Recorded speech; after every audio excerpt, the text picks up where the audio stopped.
नमस्कार दोस्तों, मैं ऋषि मिश्रा आप सबका अपने इस YouTube चैनल पर एक बार फिर से स्वागत करता हूं।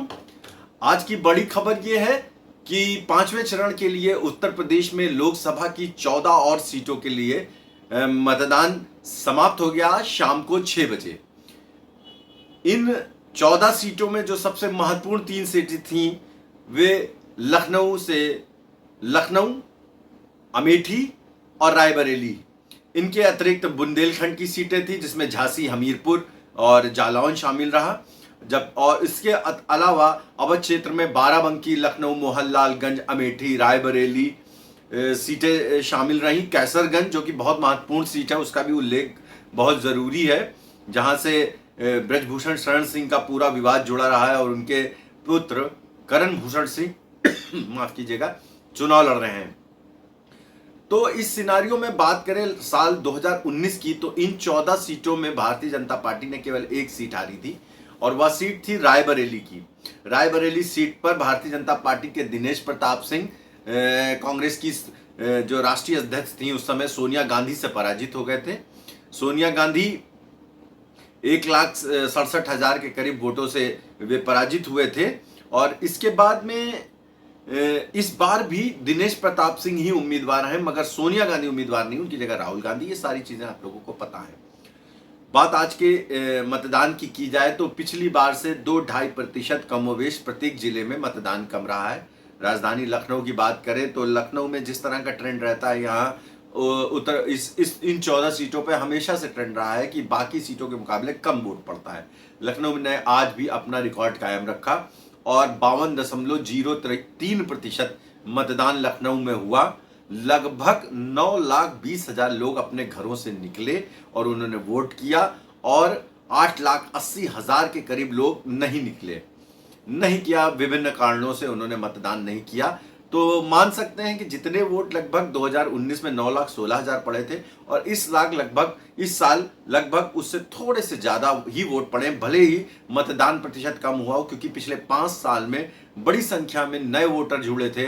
18 साल से अधिक उम्र वाले बच्चे नए जुड़े थे और बहुत से लोगों ने अपना नया नाम जुड़वाया था लखनऊ की सीट पर। तो इस तरह से जो वोटरों की संख्या बढ़ी और जो मत प्रतिशत घटा, उन दोनों चीज़ों को बाद में जो इसका निचोड़ निकल रहा है उसका अर्थ ये है कि लखनऊ में भले ही मतदान प्रतिशत कम हुआ हो, मगर 2019 के मुकाबले मतदान अधिक हुआ है, मतदाता अधिक आए हैं वोट देने।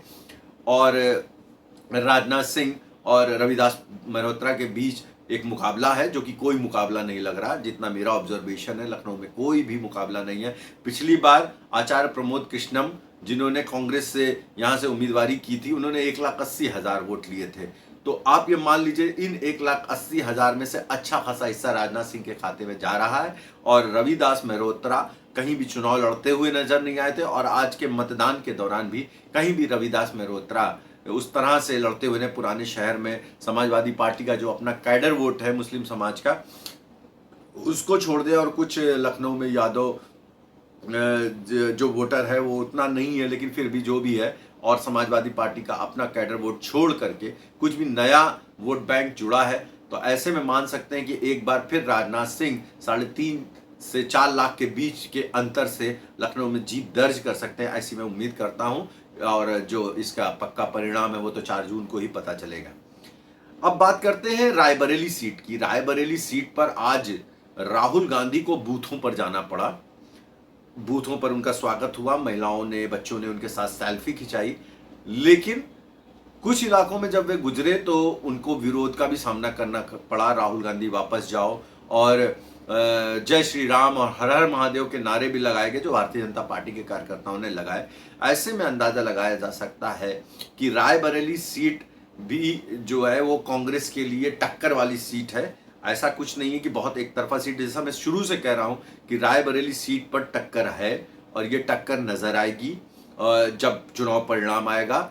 जीत भले ही राहुल गांधी की हो, मगर अंतर 2019 के मुकाबले कम हो सकता है, मैं बार बार कह रहा हूं, और इसका परिणाम 4 जून को आएगा। मुझे जैसा लग रहा है कि राहुल गांधी 1.25 लाख के अंतर से अधिक से नहीं जीत सकते और बाकी कुछ भी हो सकता है। ये 1.25 लाख का अंतर मैं उस हिसाब से लगा रहा हूं कि अगर राहुल गांधी जीत रहे हैं तो लगभग अंतर इतना ही होगा, नॉट मोर देन 1.25 लैक्स। और इससे कम हो भी सकता है और बहुत कम भी हो, और इतना कम भी हो सकता है कि दिनेश प्रताप सिंह उनसे आगे निकल जाएं। दूसरी सीट जो इस क्षेत्र की पड़ोसी सीट है, अमेठी की सीट, कांग्रेस की कभी गढ़ हुआ करती थी, पारंपरिक सीट थी, परिवार की सीट थी, मगर 2019 में स्मृति ईरानी ने राहुल गांधी से यह सीट छीनी। राहुल गांधी यहां लौटकर नहीं आए और उन्होंने रायबरेली की सीट को चुना, और अब स्मृति ईरानी यहां पुरजोर तरीके से चुनाव लड़ रही हैं। किशोरी लाल शर्मा जो गांधी परिवार के खास सिपह सलार रहे हैं, वह यहां से चुनाव लड़ रहे हैं, मगर किशोरी लाल शर्मा का जितना नाम अभी तक लिया जा रहा था, मगर जब यहाँ की आज वोटिंग हुई है तो स्मृति ईरानी आगे नजर आ रही है, बढ़ चढ़कर उनकी बात की जा रही है और मजबूत नजर आ रही है। कुछ लोग कह रहे हैं कांटे की लड़ाई है, लेकिन मेरे ऑब्जर्वेशन के हिसाब से मुझे नहीं लगता कि अमेठी में कोई कांटे की लड़ाई है। अमेठी भारतीय जनता पार्टी के खाते में जा रही है, और पिछली बार जितने वोटों से स्मृति ईरानी लगभग 50,000 वोट से जीती थी, उससे भी ज्यादा अंतर से स्मृति ईरानी इस बार भी जीतेंगी, ये मुझे ऐसा अनुमान है। और मैं बार बार कहता हूं कि 4 जून को पक्के परिणाम आएंगे, लेकिन मेरा अनुमान यही है कि अमेठी से स्मृति ईरानी जीतेंगी। राहुल गांधी रायबरेली में मजबूत है, लखनऊ में राजनाथ सिंह मौजूद है। एक और केंद्रीय मंत्री, केंद्रीय नगर विकास राज्य मंत्री कौशल किशोर मोहनलालगंज सीट से चुनाव लड़ रहे हैं। उनका भी अच्छा माना जा रहा, कांटे का संघर्ष है, लेकिन कौशल किशोर आगे हैं।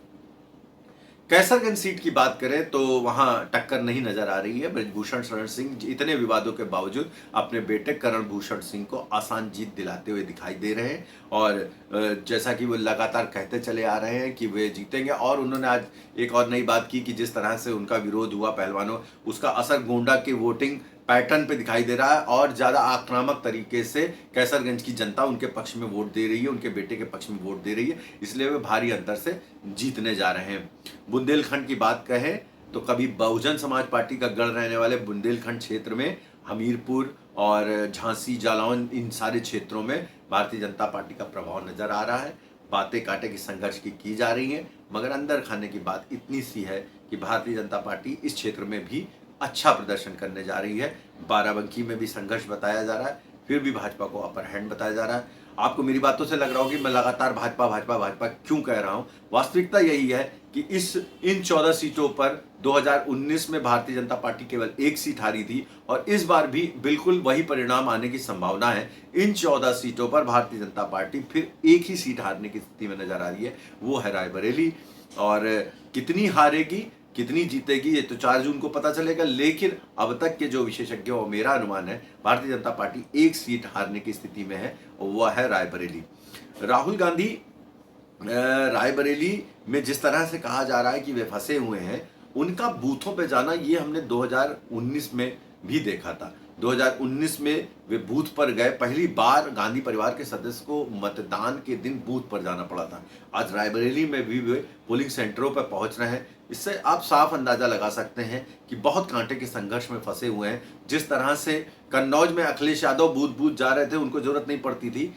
एक समय तो ऐसा था कि कन्नौज से डिंपल यादव निर्विरोध चुनाव जीत गई थी 2012 के उपचुनाव में, मगर इस बार कन्नौज में अखिलेश यादव को बूथों पर जाना पड़ा। ठीक उसी तरह से अखिलेश यादव भी बूथ पर जा रहे, माफ कीजिएगा, राहुल गांधी भी बूथ पर जा रहे हैं और लोगों से देख रहे हैं, व्यवस्थाएं देख रहे हैं। इससे अंदाजा लगता है कि वो कहीं ना कहीं अपने वोटर्स को मोटिवेट करना चाहते हैं।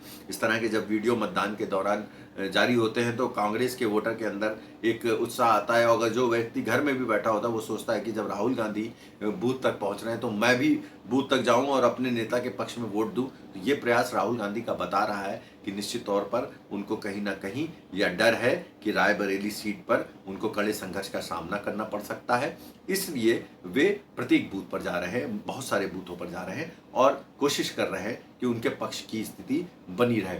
तो 14 सीटों की बात करें तो अब इसमें एक उपचुनाव भी है। उपचुनाव है लखनऊ पूर्व विधानसभा क्षेत्र का, जहां हाल ही में आशुतोष टंडन गोपाल जी, जो यहाँ के निवर्तमान विधायक रहे हैं भारतीय जनता पार्टी के, उनका निधन होने के बाद यह सीट खाली थी। उनके भाई अमित टंडन को सीट मिलने की उम्मीद जताई जा रही थी, मगर यह टिकट ओपी श्रीवास्तव को दिया गया, जो अभी बहुत समय नहीं हुआ है। उनके टिकट का काफी विरोध भी किया जा रहा था, लेकिन इस इलाके में भारतीय जनता पार्टी की मजबूत पकड़ है। लखनऊ पूरब में इंदिरा नगर, गोमती नगर, इस तरह के नए इलाके आते हैं जिसमें शहरी वोट है और भारतीय जनता पार्टी का कर्मठ वोटर है। लगभग 52% मतदान विधानसभा क्षेत्र में हुआ, 53%। और ये मान सकते हैं कि ओपी श्रीवास्तव इस उपचुनाव में मजबूत स्थिति में है और साल 2027 तक उनके विधायक रहने का रास्ता साफ है। उनके लिए एक और मुफीद स्थिति थी कि उनका चुनाव रक्षा मंत्री राजनाथ सिंह के सरपरस्ती में हो रहा था। आप ये मान सकते हैं कि जो राजनाथ सिंह को वोट दे रहा है, कमोबेश वो ओपी श्रीवास्तव को भी वोट देगा। तो इस तरह से वे भी बड़ी जीत की ओर बढ़ रहे हैं। निश्चित तौर पर उनको लगभग 75 से 1 लाख के मार्जिन की जीत लखनऊ पूरब क्षेत्र से मिल सकती है और ये भारतीय जनता पार्टी के लिए बहुत अच्छा चरण है। निश्चित तौर पर इस 5वें चरण में भाजपा का प्रदर्शन अच्छा होगा, मगर असली परीक्षा होगी अगले चरण में, जो पूर्वांचल की ओर जा रहा है, सुल्तानपुर से लेकर के लालगंज, आजमगढ़ तक। उस चरण में भारतीय जनता पार्टी का प्रदर्शन 2019 में बहुत खराब था। 5 सीटें भाजपा ने हारी थी, जौनपुर, श्रावस्ती, अंबेडकर नगर, आजमगढ़ और लालगंज। तो इन 5 सीटों पर भाजपा को अतिरिक्त प्रयास करने होंगे इस बार और बाकी सीटों पर भी कांटे की लड़ाई होगी। तो ये चरण तो आसान था, मगर अगले चरण की बात करें तो वो भारतीय जनता पार्टी के लिए कठिन होगा और उसमें भाजपा को अपने लिए मजबूत आधार तलाशना होगा और कई सीटों पर संघर्ष का सामना करना पड़ेगा। तो आज तो बात रही इतनी। हमने बात की 5वें चरण की, हमने बात की 14 लोकसभा सीटों की और हमने बात की लखनऊ पूरब क्षेत्र के उपचुनाव की। इसके साथ ही मैं आज का ये अपना वीडियो समाप्त करता हूं और आप सबसे उम्मीद करता हूं कि आप मेरे YouTube चैनल पर आएंगे, मेरे वीडियो को लाइक करेंगे, कमेंट करेंगे, शेयर करेंगे और मेरे इस चैनल को सब्सक्राइब जरूर करेंगे। आप सबका बहुत बहुत धन्यवाद। नमस्कार।